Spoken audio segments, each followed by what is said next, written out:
कैसे हैं मित्रों। मैं आप सभी को अगले माह को जो 15 अगस्त हमारे भारत देश आज़ाद हुआ था अंग्रेजों की गुलामी से, अंग्रेजों के अत्याचारों से, अंग्रेजों के चुंगल से।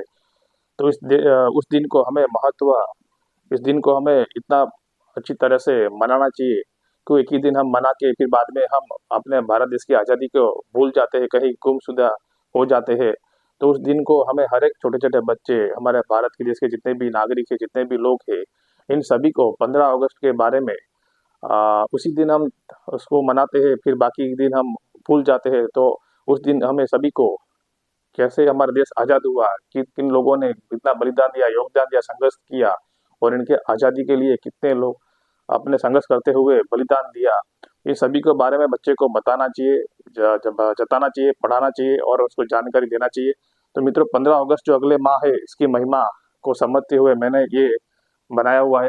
तो मित्रों, हम शिवाजी महाराज सबसे पहले ये हमारे महान पुरुष थे, जिन्होंने हर एक लोगों के हृदय में भारत देश के लिए, अपनी मातृभूमि के लिए अपने हृदय में भक्ति, देश भावना जगाई।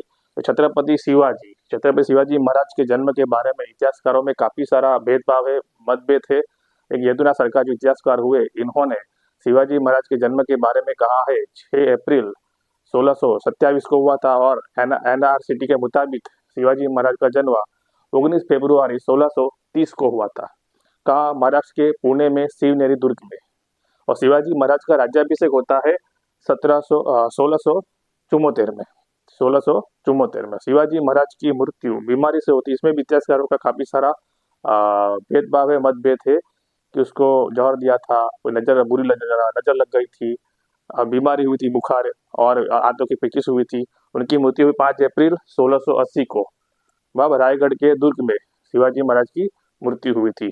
शिवाजी महाराज की मृत्यु हुई थी। ऐसे हमारे भारत देश में कई सारे महापुरुष हुए, जैसे महाराणा प्रताप, जैसे अकबर के सामने हल्दीघाटी के युद्ध में अकबर के पसीने छुड़ा दिए थे। जो राजस्थान के मेवाड़ के चित्तौड़गढ़ के हमारे महाराणा प्रताप को नहीं भूलना चाहिए। फिर हमारे जो देश की आज़ादी के लिए जो लड़ने वाले क्रांतिकारी है, भगत सिंह, सुखदेव, राजगुरु, चंद्रशेखर आजाद, बटुकेश्वर दत्त, सुभाष चंद्र बोस, इन सभी को हमें याद रखना चाहिए। फिर आगे कौन आएगा? बिपिन चंद्र पाल, लाला लाजपत राय, बाल गंगाधर तिलक, पंडित जवाहरलाल नेहरू, महात्मा गांधी और सरदार वल्लभ भाई पटेल। इन्होंने तो अपने कई सारे देशी रजवाड़ों को इकट्ठा करके भारत में जोड़े थे। हैदराबाद से लेके जूनागढ़, अंत में काश्मीर, जम्मू कश्मीर में भी जो विवाद चल रहा था, उसको भी कैसे भारत में मिला लिया।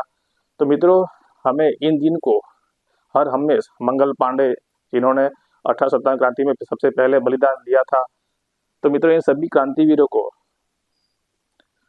स्वतंत्र सेनानियों को हमें कभी भूलना नहीं चाहिए। हर हमेशा हमें हृदय में याद रखना चाहिए, और इस दिन को हमें कभी भूलना नहीं चाहिए।